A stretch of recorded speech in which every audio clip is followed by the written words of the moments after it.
लोगों का ये हुजूम किसी सभा आदि की नहीं है, बल्कि नोएडा पुलिस ने इन्हें यूएस नागरिकों के साथ ठगी करने के आरोप में गिरफ्तार किया है। ये एक दो नहीं बल्कि 67 पुरुष और 9 महिलाएं हैं। ये इंस्टा सॉल्यूशन नाम से कॉल सेंटर संचालित कर विदेशी नागरिकों को अमेजन पार्सल, टैक्स सपोर्ट एवं पे लोन प्रक्रिया के नाम पर फर्जी मैसेज, लिंक एवं कॉल के माध्यम से लाखों रुपए की ठगी करने वाला गैंग है। इनके कब्जे से 58 लैपटॉप, एक Apple MacBook, 45 laptop charger, 2 router, 45 headphone, 24 mobile phone व अन्य सामान बरामद। ठगी के इस पूरे रैकेट की कहानी सुनिए नोएडा के डीसीपी शक्ति मोहन अवस्थी से। सीआरटी पुलिस और थाना सेक्टर 63 की संयुक्त कार्रवाई में एक यूएस सिटीजन से ठगी करने वाले कॉल सेंटर का पर्दाफाश हुआ। इसमें टोटल 76 लोगों की गिरफ्तारी सुनिश्चित की गई है और इसमें 4 जो मुख्य संचालक हैं इस कॉल सेंटर के, उनकी भी गिरफ्तारी सुनिश्चित की गई। इसमें टोटल 76 में 9 महिलाएं हैं और अन्य पुरुष शामिल हैं। इन लोगों का मेन मॉडस ऑपरेंडी ये रहता था कि पहले ये लोग पैसे देकर ईमेल ब्लास्टिंग करवाते थे। ईमेल ब्लास्टिंग का मतलब होता है कि ये लोग 10,000 लोगों को एक साथ ईमेल कराते थे और उसका ये लोग फिक्स्ड अमाउंट एक पर्टिकुलर पर्सन को देते थे। ईमेल ब्लास्ट होने के बाद जब उसमें बग का मैसेज लिख के आता था, यानी कि जब यूजर्स को पता लगता था कि उनके कंप्यूटर में कोई समस्या है और जब उस लिंक पे क्लिक करते थे तो एक ब्लू कलर की स्क्रीन आ जाती थी और उस स्क्रीन पे लिख के आता था कि कृपया इन नंबरों को कॉल करें अपनी समस्या का समाधान करने के लिए। जब यूएस के सिटीजन इस नंबर पे कॉल करते थे तो कॉल इस कॉल सेंटर पर लैंड होती थी जहां पर दबिश दी गई और जिन लोगों को अरेस्ट किया गया। जब ये लोग खुद को माइक्रोसॉफ्ट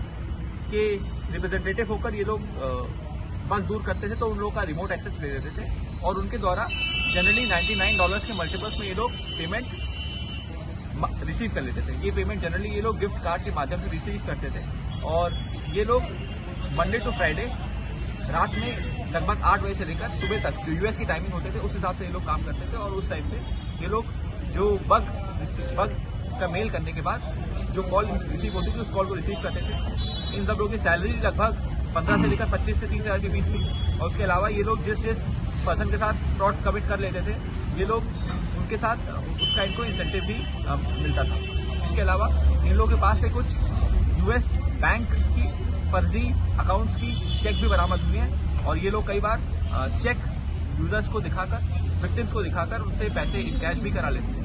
इनके पास से और भी कुछ यूएस के सिटीजन्स के डॉक्यूमेंट भी बरामद हुए हैं जो फोर्ज्ड हैं और हम लोग उसकी भी आगे जानकारी कर रहे हैं। इस मामले में हम लोग यूएस एम्बेसी को भी सूचना देंगे और वो भी अपने स्तर से इसमें कार्रवाई करेंगे। सर, डेटा प्राइवेसी एक बड़ा फैक्टर है, उसमें डेटा कहाँ से मिलता था? क्या वैसे लोग भी कुछ चिन्हित किए, उनको भी पकड़? इन लोगों ने एक यूएस सिटीजन का नाम लिया जिनसे ये लोग जो डार्क वेब से डेटा कलेक्ट करता था और जिसको ये लोग बिटकॉइन में पेमेंट करते थे और बिटकॉइन के बाद वो ईमेल ब्लास्टिंग करवाता था। तो हम लोग ने उस पर्सन को भी अपनी गिरफ्तारी का पार्ट रखा हुआ है। अब तक कितने ठगी कर चुके हैं? ये लोग लाखों रुपए की ठगी, करोड़ों रुपए की ठगी अब तक लोगों के साथ कर चुके हैं। इसके जो मेन मास्टरमाइंड्स हैं जिसका नाम करुणाल रे है, सादिक है, सौरभ राजपूत है, ये लोग मूल रूप से गुजरात के पास के रहने वाले हैं और पहले भी गुजरात पुलिस के द्वारा भी इसी तरह के अपराधों में ये लोग किए जाते हैं। इन लोगों ने हायरिंग कहाँ से की? जो 74-75 लोग, ये जो 74-75 लोग इन्होंने हायर कर रखे थे, ये लोग इन्होंने अलग अलग जगह से हायर किए थे, परंतु ये लोग ऐसे लोग को हायर करते थे जिनका बात करने का एसेंट,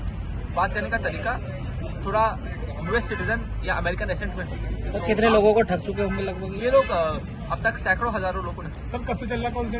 ये यहाँ पे करीब 1-1.5 महीने से चल रहा है। इसमें कोई आरोपी ऐसा भी है जो विदेश में पढ़ाई करके आया है? इसमें ये लोग जो पेमेंट्स लेते थे वो कैश कार्ड के माध्यम से लेते थे और कैश कार्ड्स अपना कैश कराने के लिए लोग हवाला एजेंट्स के माध्यम से जो यूएस डॉलर में लोग कैश कार्ड्स को कैश कराते थे और उसके बाद हवाला के माध्यम से लोग इंडियन रुपये में पेमेंट लेते थे। तो ये हवाला वाले एंगल पे आपको जांच? बिल्कुल, हवाला में भी हम लोगों के पास इनके कई लोगों के कम कॉन्टैक्ट और फोन नंबर्स मिले हैं जिसपे हम लोग आगे काम। इनमें से कोई आरोपी ऐसा भी जिसने विदेश में पढ़ाई की हो? हाँ, इसमें भी ऐसे भी हम लोग को पूछताछ में ऐसा तथ्य भी आया जिसपे आगे जांच चल रही है। चाइना का भी कनेक्शन है? इस बारे में भी जांच चल रही है।